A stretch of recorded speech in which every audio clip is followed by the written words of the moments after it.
So hello friends, कैसे हो आप सब। आई होप आप सब बहुत बढ़िया होंगे। आज हम अगली मॉक टेस्ट सीरीज़ जो है करेंसी डेरिवेटिव एग्जाम्स की जो है स्टार्ट करने जा रहे हैं। देखो, हम कैसे अप्रोच करने वाले हैं, हमें कैसे क्वेश्चन को अप्रोच करना चाहिए, क्या क्या स्टेप्स हमें लेने चाहिए, ये सारी जो है वो चीज़ें हम इस वीडियो के अंदर जो है वो डिस्कस करेंगे। हम जो है पूरी मॉक टेस्ट सीरीज़ को जो है सॉल्व करेंगे। हमारा जो पूरा जो आ, हमारा फोकस जो है वो किसके ऊपर होगा, कॉन्सेप्चुअल क्लैरिटी पर, rather than focusing on more and more questions. हमारा जो है वो मतलब हमारा जो है मेन फोकस क्या एरिया रहेगा कि हम कॉन्सेप्ट्स को जो है वो रेदर क्लियर करें। ठीक है। तो आप जब मान लो एक बार जो है आपकी मॉक टेस्ट सीरीज जो है ख़त्म हो जाती है, देखो कई स्टूडेंट जो है कैसे इसको अप्रोच करते हैं, वो ना एक पेज पे ना ब्लैंक पेज पे जो है वो सारी की सारी लर्निंग्स लिख लेते हैं कि क्या क्या उन्होंने सीखा। जैसे कई लोग जो है वो लिख लेते हैं, जैसे मैं आपको कोई क्वेश्चंस कराऊंगा, ठीक है, उसके अंदर आपको प्रॉफिट या लॉस निकालना है या फिर कुछ भी निकालना है, तो फिर वो जो है वो बंदे जो है वो क्या करते हैं, कई स्टूडेंट्स जो है वो ऐसे करते हैं कि प्रॉफिट एंड लॉस के अंदर वो निकाल के देख लेते हैं कि हमारे को जो है वो यहाँ पर ये सीखने के लिए मिला कि हमारे को प्रॉफिट एंड लॉस जो है वो कॉल ऑप्शन के केस में कैसे निकालना है, पुट ऑप्शन के केस में क्या निकालना है, या फिर कोई उनको कोई ट्रिकी पॉइंट लगता है तो वो अलग से नोटिस करते रहते हैं। तो ऐसे आप जो है वो डिफरेंट डिफरेंट तरीके की चीज़ों को जो है वो अपने डिफरेंट डिफरेंट मतलब क्वेश्चंस या फिर आप अपनी स्ट्रेटजी के हिसाब से एग्जीक्यूट कर सकते हो। सो बिना टाइम वेस्ट करें हम जो है अपनी मॉक टेस्ट सीरीज जो है स्टार्ट करते हैं। सो इस मॉक टेस्ट सीरीज़ को स्टार्ट करने से पहले मैं आपको जो है वो दो तीन बातें बता देता हूँ। देखो, अभी हम जब जैसे जैसे क्वेश्चन करेंगे ना, उससे पहले हम जो है ना कुछ कॉन्सेप्ट्स को जो है वो पॉलिश करते जाएंगे, ताकि आपका जो है ना बेटर ग्रैप्स बन जाए जो क्वेश्चन जो है वो सॉल्व करने जा रहे हैं, ताकि आप मेरे सॉल्व करवाने से पहले जो है वो उस क्वेश्चन को जो है वो सॉल्व आउट कर जाओ। ठीक है। सबसे पहले जो है वो ये क्वेश्चन जो है वो हम करेंगे। इससे पहले मैं आपका ना कॉन्सेप्ट ना कुछ क्लियर कर देता हूँ, ताकि आपको जो है ये क्वेश्चन मतलब समझने में जो है वो कोई दिक्कत ना आ रहा है। देखो, जब भी ये फ्यूचर आपको जो है ना ये जो क्वेश्चंस हैं या फिर ये जो सॉल्यूशन जो मैं लिखूंगा, इसकी पूरी की पूरी पीडीएफ जो है वो आपको डिस्क्रिप्शन बॉक्स की इसी यूट्यूब वीडियो की डिस्क्रिप्शन बॉक्स में जो है वो मिल जाएगी। तो आपको जो है वो मतलब उसकी चिंता नहीं करनी है। अभी आपको पूरा फोकस जो है वो किसके ऊपर होना चाहिए, इसकी अंडरस्टैंडिंग पर जो है पूरा मेन फोकस और ध्यान होना चाहिए। ठीक है। सबसे पहले एक बात बता देता हूँ मैं, जो फ्यूचर कॉन्ट्रैक्ट के अंदर जब भी हम एंटर करते हैं ना, जो फ्यूचर कॉन्ट्रैक्ट के अंदर जब भी एंटर करा जाता है, मान लो आपने अभी जो है वो सेल या फिर शॉर्ट पोजीशन ली है, तो आपको जब सेटलमेंट होगा उस फ्यूचर कॉन्ट्रैक्ट का, तो आप क्या करोगे, उसके अंदर बाय या फिर लॉन्ग पोजीशन जो है वो क्रिएट करके अपनी सेटलमेंट करोगे। उसे बोला जाता है जहाँ पर जो है वो, और जो है वो सेटलमेंट करने पर जो है वो आपका क्या हो जाएगा, प्रॉफिट जो है वो हो जाएगा। ठीक है, प्रॉफिट या फिर लॉस हो जाएगा, डिपेंड करता है कि जो है वो आपने कैसे करा है। देखो, रूल क्या होता है प्रॉफिट या फिर लॉस कमाने का, रूल क्या होता है हमारे दिमाग में, अगला क्वेश्चन ये स्ट्राइक करता है। देखो, हमें हमेशा पता होता है कि हमें बेचना जो है वो ज़्यादा से ज़्यादा है, क्योंकि जितना ज़्यादा बेचेंगे यार उतना ज़्यादा पैसा आएगा। तो रूल ऑब्वियस है, क्या होता है, बेचना जो है वो सबसे ज़्यादा पे होता है, एंड खरीदना हमें कम से कम होता है। देखो, कम से कम में खरीदेंगे, ज़्यादा से ज़्यादा में बेचेंगे, तो हमारे को पैसा आएगा। 10 रुपये में मैं कोई चीज़ खरीद कर मैं 12 रुपये में बेचूंगा, तो इट मीन्स मेरे को 2 रुपये का प्रॉफिट हो रहा है। अगर मैं 10 रुपये की चीज़ जो है खरीद कर मतलब 8 रुपये में जो है वो बेच रहा हूँ, तो क्या जो है वो कोई बेवकूफ़ी है जो है वो जो खरीद रहा है, मतलब जो मतलब उसको क्या हो रहा है, बेवकूफ़ तो चलो छोड़ो कि फ्यूचर कॉन्ट्रैक्ट के अंदर करना ही जो सेटलमेंट प्राइस पर, तो जो अपनी पोजीशन को जो है वो क्लोज ऑफ करना ही पड़ता है। तो आपने अगर मान लो अभी जो है वो बाई की पोजीशन ली है, तो बाद में आपको सेल की पोजीशन लेनी पड़ेगी।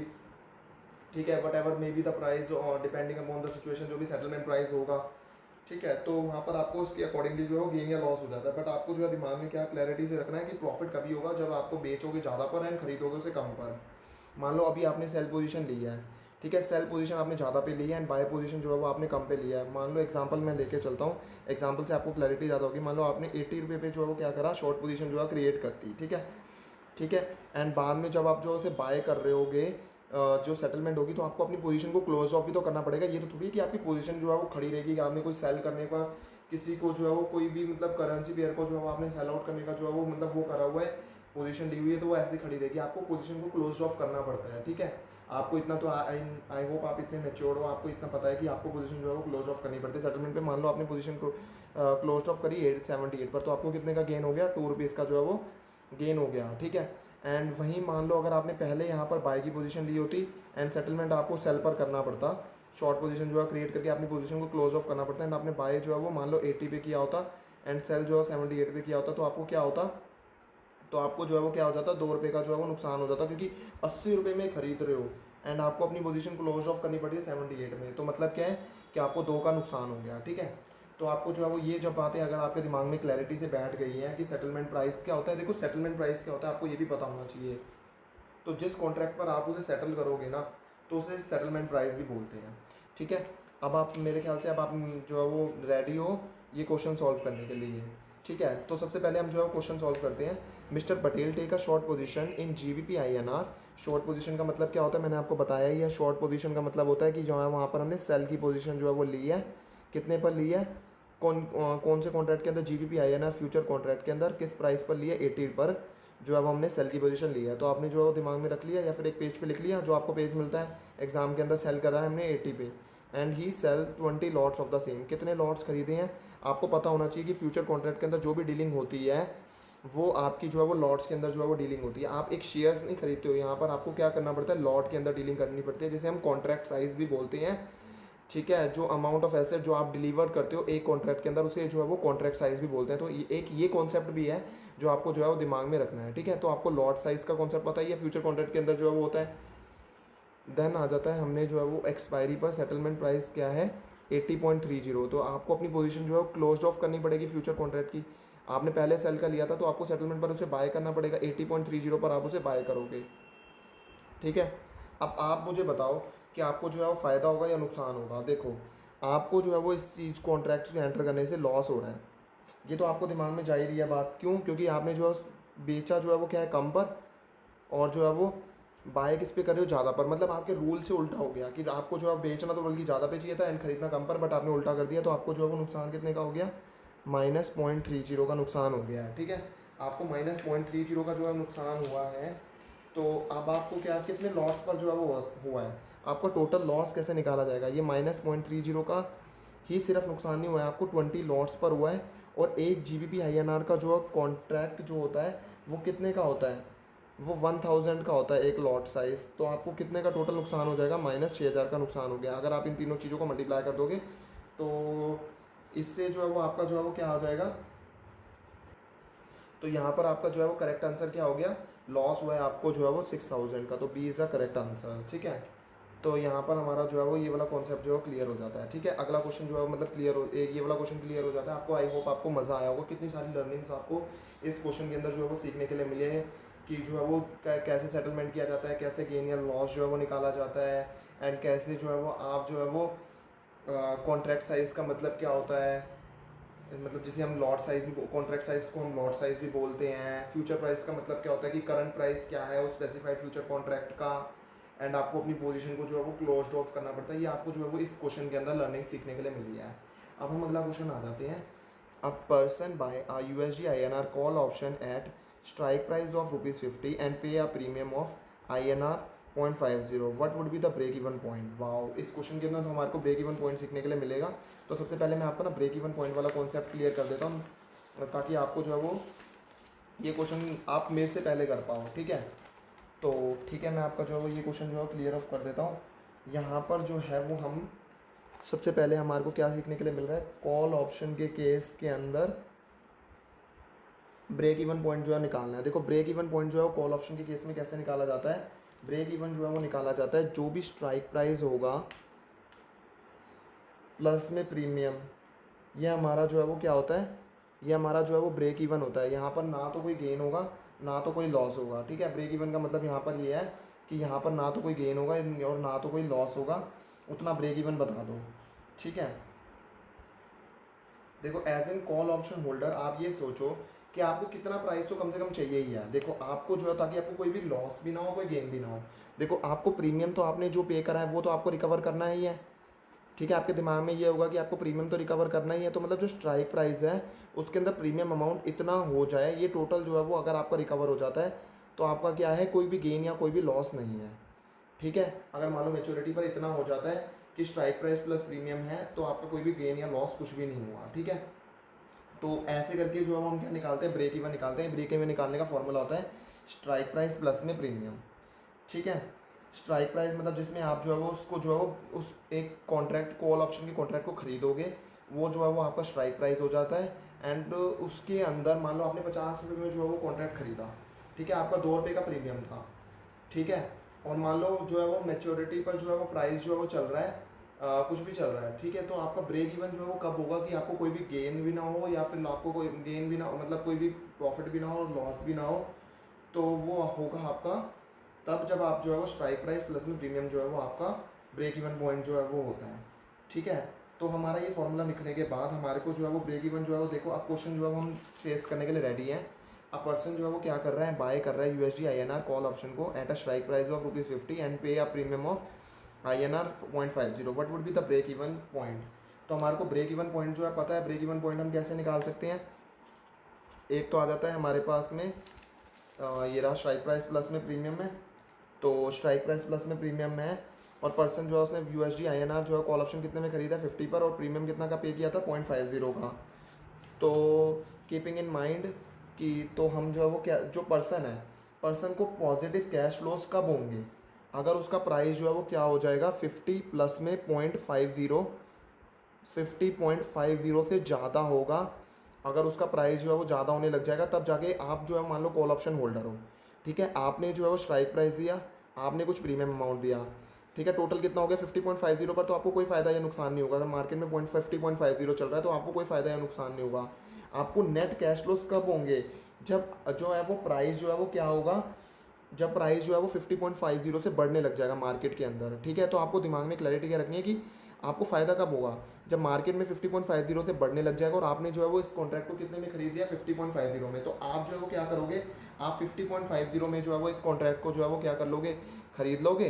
एंड आप जो है वो जो भी ज़्यादा प्राइस होगा, जो भी मार्केट के अंदर ज़्यादा प्राइस चल रहा है उस पर आप उसे काट के आप जो है वो गेन या लॉस जो है कमा जाओगे ऑप्शन कॉन्ट्रैक्ट के अंदर, ठीक है। आई होप आपको इतना पता है कि यही जो है हम जो है वो हमारी अप्रोच जो है वो ऑप्शन कॉन्ट्रैक्ट के अंदर यही रहती है। तो आप मान लो कोई भी पर्सन हो, आपको नेट पोजीशन जो नेट पॉजिटिव कैश फ्लोज कब होगा? जब भी आपका प्राइस जो है वो किससे ज़्यादा होगा 50.50 से ज़्यादा होगा।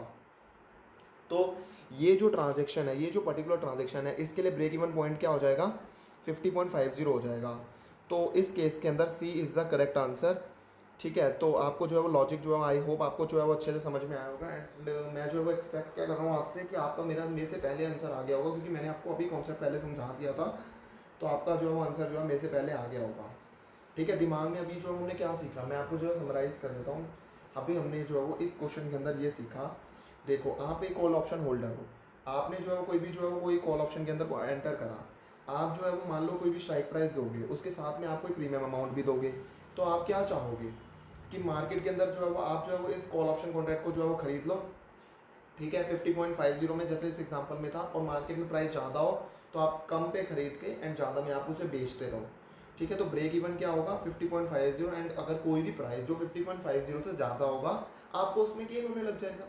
इसमें तो कोई बात ही नहीं है। अगर आपको जो फिर भी दिक्कत आ रही है तो आप इसे 2-3 बार सुनोगे, आपको डेफिनेटली क्लैरिटी से समझ में आ जाएगा, ठीक है। तो ये क्वेश्चन जो है वो हमारा यहाँ पे सॉल्व हो जाता है। एंड अब मैं आपको दोबारा जो है बता देता हूँ, इस क्वेश्चन की जो है वो PDF जो है वो आपको जो है वो डिस्क्रिप्शन बॉक्स में मिल जाएगी, तो आप उसकी चिंता मत करना। तो अगर हम अगले क्वेश्चन पर चलते हैं, dash are not allowed to trade in the currency future market. क्या FIIs जो है वो उनको जो है वो अलाउड नहीं होता, HNIs को अलाउड नहीं होता, corporate not having exposure to the foreign currency, या बोथ 1 and 2? तो अगर आपने जो है मेरा जो है वो लेक्चर सुने होंगे अच्छे से, तो मैंने आपको लास्ट के लेक्चर्स के अंदर जो है वो यहाँ पर समझाया था कि कोई भी रेजिडेंट इंडियन या फिर कोई की भी कंपनी होती है ना, including banks and financial institutions he only participate कर सकती है फ्यूचर कॉन्ट्रैक्ट के अंदर। लेकिन एट प्रेजेंट मैं बात करूँ तो कोई भी फॉरेन इंस्टीट्यूशन इन्वेस्टर्स और कोई भी नॉन रेजिडेंट इंडियंस जो हैं उनको करेंसी फ्यूचर मार्केट्स के अंदर परमिटेड है ही नहीं कि वो जो है वो ट्रेड करें। किन 2 लोगों को जो है वो परमिटेड नहीं है जो है वो ट्रेड करना। इसके अंदर कॉन्सेप्ट क्या कहता है, मैं आपको कॉन्सेप्ट ही बता देता हूँ। अगर आपने जो है वो अगर साइमल्टेनियसली आपने कोई जो है नोट्स लिख लो तो आप लिख लो कि कोई भी जो रेजिडेंट इंडियन होता है, और मान लो या फिर जो है मान लो कोई भी कंपनी है, कंपनी के अंदर कौन मान लो including banks and financial institutions, only ये जो होते हैं ना एट प्रेजेंट यही फ्यूचर मार्केट के अंदर जो है वो क्या कर सकते हैं, फ्यूचर मार्केट के अंदर ये एंटर कर सकते हैं। एंड जो FIIs होते हैं फॉरेन इंस्टीट्यूशन इन्वेस्टर्स वो नहीं कर सकते, एंड नॉन रेजिडेंट इंडियंस जो है वो फ्यूचर मार्केट के अंदर जो है वो ट्रेड नहीं कर सकते। थोड़ा सा डर लगा रहता है, इसीलिए हम जो है वो कोशिश करते हैं कि इनको जो है वो अभी प्रेजेंटली इनको अलाउड नहीं करा हुआ, क्योंकि पैसा लेके भाग ना जाए, एंड मतलब मैनी मोर रीजंस जो हैं जिसकी वजह से अभी इनको परमिटेड नहीं करा हुआ। Only resident Indian and companies को ही परमिटेड किया हुआ है फ्यूचर कॉन्ट्रैक्ट के अंदर एंटर करने के लिए, क्योंकि आपको अच्छे से पता है कि यहाँ पर बहुत बड़ा एक्सपोजर जो है वो लगता है। आप जो है फ्यूचर कॉन्ट्रैक्ट के अंदर जो है खेलते हो, एंड कई लोग जो है भाग जाते हैं, या फिर बहुत सारे जो है वो रिस्क एक्सपोजर जो है स्टॉक मार्केट को जो है बियर करने पड़ते हैं। इसीलिए अभी ओनली रेजिडेंट इंडियन एंड जो है कंपनी को ही परमिटेड करा हुआ है, and foreign institution investors and non resident Indians को परमिटेड नहीं किया हुआ है। अगर आपको और भी डीपेस्ट इंटरेस्ट जो है लेना है तो आप जो है वो गूगल कर सकते हो, आपको जो है वहाँ पर बेटर नॉलेज जो है मिल सकती है। तो यहाँ पर जो है वो आपको जो है वो क्या मिल जाएगा कि अगर आपको और भी डीपेस्ट इंटरेस्ट जो है सोचने का है कि क्या क्या कैसे कैसे क्या प्रोसेस रहता है, तो डिपेंडिंग अपॉन वैसे उसकी कोई नीड नहीं है। आप जो है इस क्वेश्चन पे मैंने आपको पूरा अच्छे से समझा ही दिया है। तो यहाँ पर किसको अलाउड नहीं है ट्रेड करना करेंसी फ्यूचर मार्केट के अंदर, जो फॉरेन इंस्टीट्यूशनल इन्वेस्टर्स होते हैं और जो नॉन रेजिडेंट इंडियंस होते हैं, ये नॉन रेजिडेंट इंडियंस हैं। नॉन रेजिडेंट इंडियंस जो है दोनों के ही जो है वो अलाउड नहीं होता है। ये HRIs नहीं है, ये नॉन रेजिडेंट इंडियंस हैं। तो जो आपको नोट्स भी प्रोवाइड होंगे वहाँ पर मेरे ख्याल से मैंने HRIs ही लिखा हुआ है, तो आप उसे जो है ठीक कर लेना। NRI है तो बोथ 1 और 2 दोनों को ही अलाउड नहीं होता। यहाँ पर क्वेश्चन क्या पूछा हुआ है, यहाँ पर ये नहीं पूछा हुआ अलाउड किसको है। क्वेश्चन को मिस इंटरप्रिटेट मत कर लेना कि आप वो जो है वो क्वेश्चन के अंदर एग्जाम के अंदर भी बैठ के पैनिक होके, पैनिक में जो है पूरा क्वेश्चन जो है आपका पेपर खराब हो जाएगा। पैनिक बिल्कुल मत करना, जितने क्वेश्चन करोगे ढंग से फुल माइंड से जो है अटेंड करना। यहाँ पर क्वेश्चन में जो है पूछा हुआ है कि नॉट अलाउड, नॉट अलाउड किसके जो है, foreign institutional investor and NRIs दोनों को ही जो है वो अलाउड नहीं है ट्रेड करना। ठीक है, अब अगला जो है वो थ्योरेटिकल क्वेश्चन जो है वो आ जाता है। यहाँ पर तो कुछ समझाने वाला या फिर कॉन्सेप्ट बिल्डिंग के लिए कोई जरूरत नहीं है। क्वेश्चन आ जाता है the maximum representation in the currency future segment of exchange governing council of trading और clearing member of currency future segment कितनी होती है। तो ये जो है वो कितनी होती है 25% जो है वो हमारी मैक्सिमम रिप्रेजेंटेशन करेंसी सेगमेंट की होती है। ये मैंने आपको लेक्चर्स में भी जो क्लियर करा था। तो इसका आंसर क्या हो जाएगा, बी होता है कि मैक्सिमम रिप्रेजेंटेशन कितनी होती है क्लियरिंग मेंबर फ्यूचर सेगमेंट के अंदर 25% होती है। ठीक है, अगला क्वेश्चन आ जाता है हमारे पास में। देखो ये क्वेश्चन जो है वो कुछ समझाने से पहले मैं आपको जो है ना कुछ बातें बोलता हूँ, आपको जो है क्लियरफुली जो है सुनना है। देखो जब भी कोई भी नॉन फार्म पेरोल्स होते हैं, नॉन फार्म पेरोल्स का मतलब क्या होता है, नॉन फार्म पेरोल्स का मतलब होता है ये रिप्रेजेंट करता है कि कितने नंबर ऑफ जॉब जो है वो ऐड हुई हैं, बढ़ी हैं, या फिर कितने नंबर ऑफ जॉब जो है वो लॉस्ट हुई हैं इकोनॉमी के अंदर। ठीक है, इस क्वेश्चन के रिगार्डिंग मैं आपको जो है कॉन्सेप्ट क्लियर कर रहा हूँ over the last month. But उसके अंदर कोई भी जॉब जो भी हमारी फार्मिंग इंडस्ट्री से होती है वो इंक्लूड नहीं होती है। राइजिंग नंबर का मतलब क्या है कि इकोनॉमी के अंदर जॉब ऐड हो रही है एंड गुड है करेंसी के लिए। ठीक है, और वो करेंसी के लिए भी अच्छा होता है। एंड फॉल का मतलब है कि हमारी वीकन हो गई है, जो कि हमारी करेंसी के अंदर क्या जो है वो लेकर आएगी, डेप्रिसिएशन जो है वो लेकर आएगी। ये कॉन्सेप्ट मैंने आपको नॉन फार्म पेरोल्स के अंदर जो है मैंने समझाया था। ठीक है, ये जो है वो आप जो है चैप्टर नंबर 1 से भी जो है वो रेफर कर सकते हो। नॉन फार्म पेरोल्स के अंदर ये वाला पूरा कॉन्सेप्ट जो है वो मैं आपको बातें बता रहा हूँ, इंट्रोडक्शन वाला जो है वो आपके लिए बाइबल क्या है। ये NISM का जो ये मॉड्यूल है ना, यही आपके लिए बाइबल है। ठीक है, मैंने जो चैप्टर नंबर 1 के अंदर इंट्रोडक्शन वाले जो है चैप्टर है जो वीडियो है उसके अंदर भी मैंने समझाया था, और यहाँ पर भी मैंने आपको दोबारा रिकॉल करा दिया नॉन फार्म पेरोल्स का मतलब क्या होता है। ठीक है, तो अब हम जो क्वेश्चन को जो है वो डिस्कस करते हैं। If the figures publish in the USA for non farm payrolls are quite lower, this will result in volatility in the USD currency prices, depreciation of USD against other major currencies, appreciation of USD against other major currency and no effect, या फिर no effect है। तो क्या जो है वो लेकर आएगा, अगर फिगर्स जो भी पब्लिश करी थी USA के अंदर वो लोअर हो गई हैं। देखो अगर वो फिगर्स जो है वो नॉन फार्म पेरोल्स की कम हो जाएंगी तो हमारी जो है वो USD क्या हो जाएगी, वो भी हमारी डेप्रिशिएट होगी, जो कि मैंने अभी आपको कॉन्सेप्ट बताया ही था कि राइजिंग नंबर का मतलब है ज़्यादा जॉब और जो है वो उसका गुड होता ही करेंसी के लिए। एंड फॉलिंग मतलब क्या होता है, अगर मान लो फॉल हो रहा है नॉन फार्म पेरोल्स के अंदर तो वो डेप्रीसिएशन जो है किसके अंदर लेकर आती है, हमारी करेंसी के अंदर। तो डेप्रीसिएशन हो गया against any other major currency. ठीक है, देन आ जाता है हमारे पास एट प्रेजेंट अगला question. At present foreign institutional investors and NRIs would not be permitted to participate in the currency futures market, true or false. ये क्वेश्चन अभी हमने डील करा था, तो इसका आंसर जो है वो क्या हो जाता है, ट्रू। इनको अभी परमिटेड नहीं है कि ये पार्टिसिपेट कर पाए due to the exposure issues and जो है वो भाग या फालतू की जो चीज़ें मैंने आपको अभी थोड़ी देर पहले बताई थी वही वाली बातें हैं। जो extreme loss margin is computed at the end of the day, true or false. देखो जो एक्सट्रीम लॉस मार्जिन होता है ना, इस क्वेश्चन को करने से पहले मैं आपको एक बात बता देता हूँ। देखो जो एक्सट्रीम लॉस मार्जिन होता है वो इक्वल होता है जो नोशनल वैल्यू होती है कोई भी ओपन शॉर्ट पोजीशन की, उसका एक परसेंटेज अमाउंट होता है जो कि डिडक्टेड हो जाता है liquid asset of clearing member से। ठीक है, और वो ऑनलाइन रियल टाइम बेसिस पर जो है वो डिडक्ट होता है। तो एक्सट्रीम लॉस मार्जिन जो है वो क्या जो है वो कंप्यूटेड होता है at the end of each day, at the end of day. तो नहीं, ये फॉल्स है क्योंकि वो ऑनलाइन रियल टाइम बेसिस पर होता है। रियल टाइम मतलब जैसे जैसे चले जा रहा है ना, ट्रांजेक्शन चली जा रही है, तो एक्सट्रीम लॉस मार्जिन जो है वो क्या होता है, वो डिडक्ट होता रहता है। ठीक है, ये नहीं होता कि वो जो है वो एंड ऑफ द डे पर जो है वो होता है, वो ऑनलाइन रियल टाइम बेसिस पर होता है। द करेक्ट जो बात है ना, जो आपके दिमाग में आनी चाहिए थी, ऑनलाइन रियल टाइम बेसिस पर जो है वो क्या करा जाता है, ये डिडक्टेड होता है और liquid asset of clearing member से जो है वो डिडक्टेड होता है, जो उसके क्लियरिंग मेंबर होता है ना उसके लिक्विड एसेट में से डिडक्ट होता रहता है। तो करेक्ट आंसर इज फॉल्स। ठीक है, तो ये at the end of the day नहीं होता है, फॉल्स है ये। अगला क्वेश्चन आ जाता है, देखो कितने इंटरेस्टिंग क्वेश्चन जो है वो अभी हमारे को 3 क्वेश्चन और सीखने के लिए मिलेंगे एंड ट्रस्ट में बहुत मजा आने वाला है। If 1 year interest rate of 1% in USA, 1 year का इंटरेस्ट रेट क्या है 1% है यूएस के अंदर एंड 10% का है इंडिया के अंदर। अगर करेंसी यूएसडी आईएनआर जो है वो स्पॉट रेट है 45 का, क्या जो है वो कौन सी चीज़ जो है वो क्लोजेस्ट होगी 6 मंथ फ्यूचर रेट के अंदर, कौन सी चीज़ जो है ज़्यादा क्लोजेस्ट होगी। ठीक है, तो यहाँ पर जो है ना कौन सा कॉन्सेप्ट जो है वो लग जाता है, यहाँ पर इंटरेस्ट रेट पैरिटी का जो है वो कॉन्सेप्ट लग जाता है। ठीक है, एंड इंटरेस्ट रेट पैरिटी का कॉन्सेप्ट जो है मैंने आपको chapter number 3 exchange traded currency futures के अंदर जो है मैंने आपको सिखाया हुआ है कि इंटरेस्ट रेट पैरिटी थ्योरी जो है वो क्या होती है। ठीक है, तो जो है वो अगर आपको जो है वो इंटरेस्ट रेट पैरिटी थ्योरी के अंदर कोई भी जो है कन्फ्यूज़न है, वैसे तो मेरी स्पेसिफिकली इसकी यूट्यूब के अंदर वीडियो है, तो आप वहाँ से उसे रेफ़र आउट कर सकते हो इंटरेस्ट रेट पैरिटी थ्योरी की। एंड मेरे 2 चैनल्स हैं, एक तो ठीक है दोनों जो है चैनल्स के ऊपर आप जो है वो इंटरेस्ट रेट पैरिटी थ्योरी के अंदर जो है वो आपको इंटरेस्ट रेट पैरिटी थ्योरी जो है मिल जाएगी। मैं आपको जो है पहले रिकॉल करा देता हूँ इंटरेस्ट रेट पैरिटी थ्योरी, क्योंकि अगर आपको जो है इंटरेस्ट रेट पैरिटी थ्योरी नहीं पता होगी तो आप इस क्वेश्चन को डील आउट नहीं कर पाओगे। तो जो इंटरेस्ट रेट पैरिटी थ्योरी है वो उसका फॉर्मूला जो है वो क्या होता है, अगर आपको कोई भी फ्यूचर रेट जो है वो इंटरेस्ट रेट पैरिटी थ्योरी के अंदर जो है वो कंप्यूट करना है, तो वो फ्यूचर रेट जो है कैसे कंप्यूट करा जाता है, वो जो है वो कंप्यूट करा जाता है। देखो कोई भी मान लो स्पॉट रेट होगा, उसे अगर आप मल्टीप्लाई कर दोगे 1 प्लस में जो भी इंटरेस्ट रेट है कोटेड करेंसी का, ठीक है, एंड 1 प्लस में इंटरेस्ट रेट है कोई भी बेस करेंसी का, तो हमारा जो है वो क्या निकल जाता है, फ्यूचर रेट जो है वो निकल जाता है। देखो बेस करेंसी क्या होती है, कोई भी करेंसी पेयर होता है, देखो करेंसी पेयर जो है वो लिखे जाते हैं एंड अगर कोई भी करेंसी पेयर है, मान लो यूएसडी आईएनआर का करेंसी पेयर है, तो इसके अंदर जो पहले वाली करेंसी होती है उसे क्या बोला जाता है, बेस करेंसी बोला जाता है एंड ये वाली जो करेंसी होती है इसे क्या बोला जाता है, कोटेशन करेंसी बोला जाता है।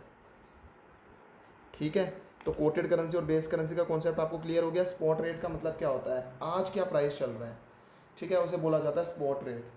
ठीक है, स्पॉट रेट का मतलब क्या होता है, आज क्या प्राइस जो है वो चल रहा है उसे जो है वो हम जो है वो क्या बोलते हैं, स्पॉट रेट भी जो है वो बोलते हैं। वेट अ सेकेंड, मैं आपको जो है वो करा रहा हूँ। ठीक है, तो उस अंडरलाइंग एसेट का जो भी स्पॉट मार्केट के अंदर जो ट्रेड हो रही है उसका आज क्या प्राइस होता है उसे स्पॉट प्राइस बोला जाता है। अब हम जो है क्वेश्चन को फेस करने के लिए रेडी हैं। If 1 year interest rate is 1% in US and 10% in India and अगर करंट जो है यूएसडी स्पॉट रेट जो है 45 का है, क्या होगा।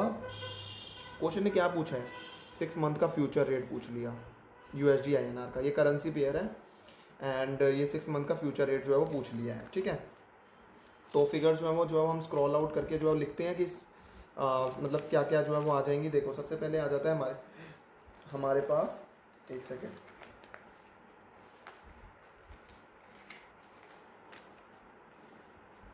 हमारे पास स्पॉट रेट क्या दे रखा है, हमारे पास स्पॉट रेट जो है वो दे रखा है 45 का, 45 इंटू 1 प्लस में interest rate of coated currency. Coated currency का मतलब क्या है, जो भी जो है बाद में रखी हुई है, मतलब आईएनआर का, तो आईएनआर का जो है वो कितना है 10%। 10% को जो है वो मैं जो है वो लिख देता हूँ 0.1, देखो 10% तो 0.1 हो गया, तो मैंने इसको जो है वो 0.1, आई होप आपको इतना तो पता है। एंड इंटरेस्ट रेट ऑफ जो है वो बेस करेंसी क्या हो गया 1 प्लस में interest rate of base currency यहाँ पर क्या थी, यूएसडी है, क्योंकि देखो ना करेंसी पेयर कौन सा पूछा था, यूएसडी आईएनआर का, तो 1% हो गया यूएसडी का, यूएस का सॉरी, तो 1% हो गया, 1% मतलब 0.01 हो गया। ठीक है, तो 0.01, तो 45 इंटू में 1.1 अपॉन में 1.01। ठीक है, तो हमारा जो है वो क्या आ जाएगा 49.009 जो है वो हमारा इसके अंदर जो है वो कंप्यूट करके हमारा आ जाएगा। ठीक है, 49.009 आ जाएगा। तो हमारी इंटरेस्ट कॉस्ट कितनी पड़ी, इंटरेस्ट कॉस्ट जो है हमारी ये इतनी इंटरेस्ट कॉस्ट नहीं पड़ी, हमारी इंटरेस्ट कॉस्ट कैसे निकाली जाएगी, 49.009 माइनस में 45 मतलब 4.009 जो है वो हमारी जो है वो पड़ जाएगी 1 ईयर के अंदर, हमारी जो है वो क्या है इंटरेस्ट कॉस्ट जो है वो आ गई है। ठीक है, और 6 मंथ की निकालनी है हमारे को, तो जो है वो 1 मंथ की तो निकालनी नहीं है हमारे को, तो 1 ईयर की तो निकालनी नहीं है हमारे को, तो 6 मंथ की निकालनी है। कहीं यही मत लिखाना 4.009, ठीक है। मतलब जो है वो कंप्यूट करके ऐड प्लस करके पहले आपको 6 मंथ की निकालनी जरूरी है। 6 मंथ की कैसे निकालेंगे, ये जो है वो 12 मंथ का है, हमें चाहिए 6 मंथ का, तो डिवाइड बाय 12, ये किसको रिप्रेजेंट कर रहा है 12, जिससे वो रिप्रेजेंट करता है उसे नीचे रखते हैं, तो डिवाइड बाय 12 हो गया। और किसको कितने मंथ के लिए निकालना है हमारे को, 6 मंथ के लिए, तो आ जाएगा हमारे पास 2.005। आप इसे कैलकुलेटर पे सॉल्व करोगे तो ठीक है। अब हमारे को 6 मंथ का फ्यूचर रेट जो है वो निकालना है। वो कैसे निकलेगा, 45 जो भी हमारा स्पॉट रेट था ही, इसके अंदर हमारे को जो है वो क्या कर देंगे हम, अपना जो भी हमने जो है 6 मंथ का जो निकाला था वो हम ऐड कर देंगे, एंड 47.005 जो है वो हमारा आ जाएगा। क्या हमारे पास 47.005 जो है वो कोई रेट था, देखो 47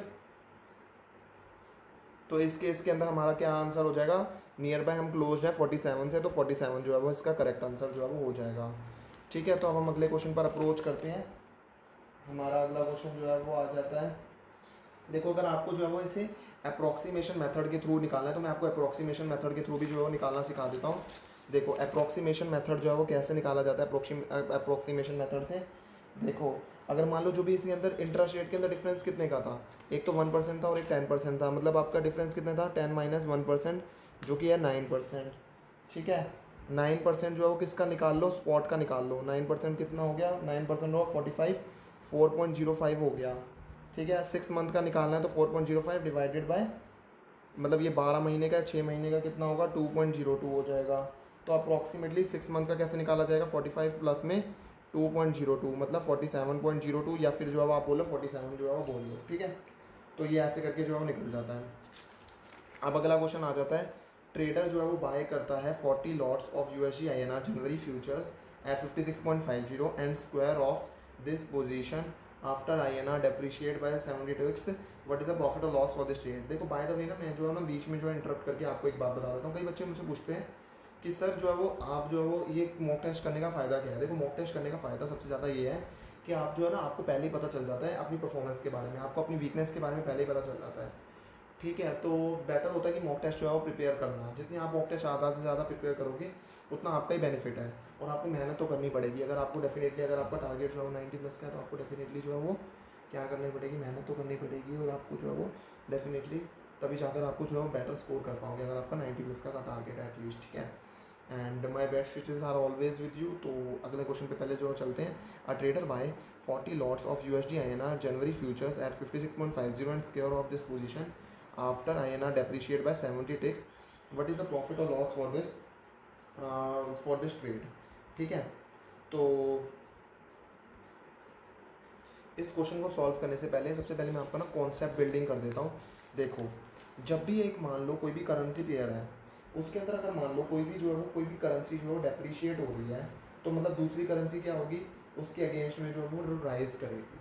ठीक है, मान लो USD INR है, ठीक है, एंड अगर मान लो INR जो है वो क्या हो रहा है, INR जो है हमारा डेप्रीशिएट हो रहा है, तो दूसरी करेंसी उसके रिस्पेक्ट में क्या होगी, राइज होगी, and vice versa the case में भी। ठीक है, एज अ ट्रेडर, अगर आप जो है वो ट्रेडर हो, अगर आपने मान लो कोई भी USD INR का जो है ख़रीदा हुआ है, तो अगर आपकी जो है वो, अगर आपने USD INR जो है वो ख़रीदा हुआ है, तो आपको प्रॉफिट होगा इस सिचुएशन के अंदर। अगर मान लो INR डेप्रीशिएट हुआ है और USD जो है वो आपने जो है वो USD बढ़ रही है, तो अगर आपने जो है वो इसके अंदर मतलब आपने अगर मान लो कोई भी USD INR जो है ख़रीदा हुआ है, तो आपको जो है सिचुएशन के अंदर फ़ायदा होगा। फ़ायदा कैसे होगा कि आप जो है वो INR को जो है कम पर जो है वो मतलब आप जो है उससे कम पर जो है मतलब आपको नेट फ़ायदा हो जाएगा। ठीक है, इस केस के अंदर, इस कॉन्सेप्ट के अंदर आपको जो है ना एक चीज़ और सीखने के लिए मिलेगी, टिक साइज़ जो है वो सीखने के लिए मिलता है। टिक साइज़ USD INR के कॉन्ट्रैक्ट का मैंने आपको जो है समझाया भी हुआ था, एक टिक साइज़ होता है, एंड टिक साइज़ जो है वो USD INR कॉन्ट्रैक्ट का कितना होता है, 0.0025। ये कॉन्सेप्ट भी आपका इस क्वेश्चन को सॉल्व करने के अंदर काम आएगा। ठीक है, 0.0025 जो है वो टिक साइज होता है USD INR कॉन्ट्रैक्ट का। ठीक है, तो अब हम जो है क्वेश्चन को सॉल्व करते हैं कि ट्रेडर ने बाय करें 40 lots of USD INR future contracts के 56.50 स्क्वायर ऑफ कर दिया INR जब डेप्रिशिएट हो गया 70 लॉट टिक्स पर, what is the profit or loss जो है वो कितना है। देखो टिक्स अब जो है वो यहाँ पर INR जो है वो क्या हो रहा है, यहाँ पर जो INR जो है वो डेप्रिशिएट हो गया है। ठीक है, तो जो प्राइस है USD INR का जो है वो क्या हो जाएगा, इस केस के अंदर राइज होगा, ठीक है। इस केस के अंदर जो है वो USD INR का जो है प्राइस जो है वो क्या होने लग जाएगा, राइज हो जाएगा, क्योंकि आपने वो चीज़ खरीदी थी एंड आप उसको USD को जो है वो क्या कर पाओगे, जब आप उसे क्लोज ऑफ करोगे ना तो आप उसे ज़्यादा प्राइस पर जो है वो क्लोज ऑफ कर पाओगे। तो आपको जो है प्रॉफिट होगा इस सिचुएशन में। एंड जो है वो कैसे निकाला जाएगा, 0.0025 जो टिक साइज था, कितने टिक से जो है वो था, 70 टिक से हुआ था, तो कितना हो गया, इसको मल्टीप्लाई करके 0.0175 और 40 लॉट्स आपने जो है इसके अंदर खरीदे थे, एक लॉट साइज़ कितना था 1000 का, ठीक है। तो आपका जो है वो फ़ायदा कितना हो गया, 7000 का जो है वो आपका प्रॉफिट हो जाएगा। आप इसे सॉल्व करोगे तो आपका क्या आ जाएगा, 7000 का जो है वो आ जाएगा। मैं इसको जो है वो आपकी जो है वो जो आंसर जो है वो शीट है इसके अंदर भी लिख देता हूँ, जो कि आपको ये भी मिल जाएगी 0.0025 इंटू में ये, इंटू में 40 लॉट्स, इंटू में 1000, जो कि आ जाएगा हमारे पास 7000, ठीक है। देन आ जाता है हमारे पास अगला क्वेश्चन आ जाता है, क्लाइंट ने जो है सेल कर दिया GBP कॉल ऑप्शन को एट अ स्ट्राइक जो है वो 64.70 and receive premium of INR 0.50, what would be the break even point for this transaction. देखो कोई भी अगर मान लो सेलर है, सेलर का ब्रेक इवन जो कैसे निकाला जाता है, मैंने जो आपको समझा भी दिया था, सेलर का ब्रेक इवन जो कैसे निकाला जाता है, स्ट्राइक प्राइस प्लस में प्रीमियम अमाउंट से, ठीक है। ये फॉर्मूला जो है लगाकर वो निकाला जाता है, ठीक है। तो कैसे निकाला जाता है, स्ट्राइक प्राइस में जब प्रीमियम जो है वो इंक्लूड कर दिया जाएगा तो जो है हमारे पास में जो है क्या निकल जाता है, ये स्ट्राइक प्राइस प्लस में प्रीमियम जो है वो निकाला जाता है ब्रेक इवन पॉइंट सेलर का। तो स्ट्राइक प्राइस कितना था 64.70 का, प्रीमियम कितना था 0.50 का, तो 65.20 जो है वो हमारा जो है वो हो जाता है, ठीक है। तो 65.20 जो है वो हमारा इसके अंदर कॉन्सेप्ट के अंदर क्लैरिटी से जो हमारा पता चल गया कि कितना होगा, ठीक है। तो एक तो स्ट्राइक प्राइस प्लस में प्रीमियम, ठीक है, 65.20 पर जो है वो ब्रेक इवन पॉइंट है। एंड जो भी सेलर है इस कॉल ऑप्शन का, उसको जो है वो ब्रेक इवन उसके लिए क्या होगा 65.20, वो क्या चाहेगा कि उसको 65.20 मिल जाए, मार्केट के अंदर कम प्राइस हो जाए एंड उसको जो है वो नेट गेन जो है हो जाए, ठीक है। ये तो मैंने आपको कॉल ऑप्शन के अंदर तो मैंने बहुत मेहनत करके आपको समझाया था। तो यहाँ पर हमारा जो है ना ये मॉक टेस्ट जो है ख़त्म हो जाता है। आपको क्या करना है, आपको ये चैनल जो है सब्सक्राइब कर देना है। अगर आपको वीडियो पसंद आई होगी तो आप वीडियो को लाइक भी कर देना। मैं क्यों कह रहा हूँ चैनल को आपको सब्सक्राइब करना है, अभी बहुत सारे मॉक टेस्ट सीरीज़ जो है वो मैं डिस्कस करने जा रहा हूँ। एंड अगर आपको चैनल को जो है आपको सब्सक्राइब कर रखा होगा तो आपके पास सबसे पहले वीडियो जो है वो पहुँच जाएगी। And ultimately it is beneficial for you only, अगर आपको अपनी गलतियाँ जो है वो एग्जाम से पहले पता चल जाती हैं। एंड डेफिनेटली मैं आपको जो है प्योर गारंटी के साथ कह सकता हूँ कि मैंने जो है वो आपको ना सारे कॉन्सेप्ट जो है समझा के क्वेश्चन समझाए हैं। अगर आप सिर्फ ये मॉक टेस्ट सीरीज़ भी जो आप कर सकते हो, मैं आप 200% श्योर हूँ कि आप जो है 90% जो है वो 90% मार्क्स से ज़्यादा स्कोर कर सकते हो। That's my surety and my guarantee to you. So आपको क्या करना है, बस मेहनत करनी है एंड मॉक टेस्ट सीरीज़ जो मैं भी जो आपको प्रोवाइड करता जा रहा हूँ, आपको उसे सॉल्व करते जाना है। So I wish you all the best for your future. Bye bye.